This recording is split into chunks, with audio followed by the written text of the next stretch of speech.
ಬರ್ತಾ ಬರ್ತಾ ಅವನು ಪದ್ಮನಗರಕ್ಕೆ ಬರ್ತಾನೆ. ಅಲ್ಲಿ ಯಾರಿದ್ರು ಮಕ್ಕಳೇ? ಹೌದು, ಅಲ್ಲಿ ನಮ್ಮ ಕಂಬಳಕ ಎಂಬ ಬೇಡ ಇದ್ದ. ಸರಿ, ತಂಗಲು ಅವರ ಮನೆಗೆ ಹೋಗ್ತಾನೆ. ಕಂಬಳಕ ಹೇಳ್ತಾನೆ, ನೋಡಪ್ಪ ನಾನೇ ಬಡವ, ನನ್ನ ಹತ್ರ ಏನೂ ಇಲ್ಲ, ನಾನು ನಿನ್ಗೆ ಹೇಗೆ ಸಹಾಯ ಮಾಡಲಿ? ಆದರೂ ನಿನ್ನ ಮನೆಗೆ ಬಂದಿದ್ಯಾ, ಇಲ್ಲೇ ಒಂದು ದಿನ ತಂಗು, ಅಂದರೆ ಸ್ಟೇ ಮಾಡು, ಉಳ್ಕೋ ಅಂತ ಹೇಳ್ತಾನೆ. ಇದಾದ್ಮೇಲೆ ಶಿವಭೂತಿ, ಹೌದಾ ಪರವಾಗಿಲ್ಲ ಬಿಡು, ನೋಡಿಲಿ ನನ್ನ ಹತ್ರ ಎಷ್ಟೊಂದು ಆಭರಣ ಇದೆ, ಇದ್ರಲ್ಲಿ ನಿನ್ಗೆ ಸ್ವಲ್ಪ ಕೊಡ್ತೀನಿ, ಇಟ್ಕೋ, ನೀನು ಉದ್ಧಾರ ಆಗು, ನೀನು ಬಾಳಿ ಬದುಕು ಅಂತ ಹೇಳ್ತಾನೆ.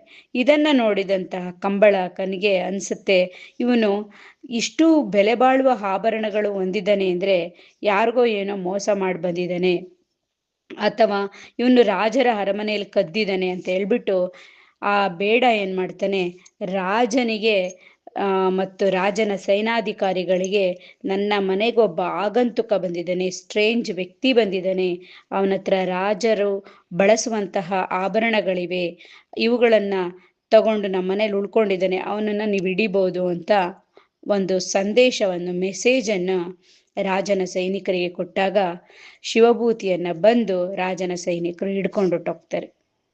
ಇದರಿಂದಾಗಿ ಸಂಕಷ್ಟಕ್ಕೆ ಒಳಗಾಗ್ತಾನೆ ಶಿವಭೂತಿ.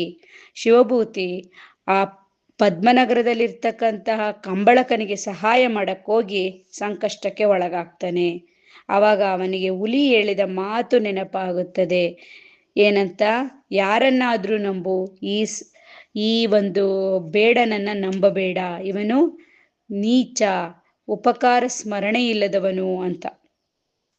ಆಗ ಶಿವಭೂತಿ ಇನ್ನೇನ್ ಮಾಡಕ್ಕಾಗತ್ತೆ, ಆಗಿದ್ದಾಗೋಯ್ತು ಅಂತ ಮನ್ಸಲ್ಲಿ ಅಂದ್ಕೊಂಡು ರಾಜನ ಸೆರೆಮನೆಯಲ್ಲಿ ಕಾಲ ಕಳೀತಿರುವಾಗ ಅವನಿಗೆ ತಕ್ಷಣ ನೆನಪಾಗುತ್ತೆ ಆವು.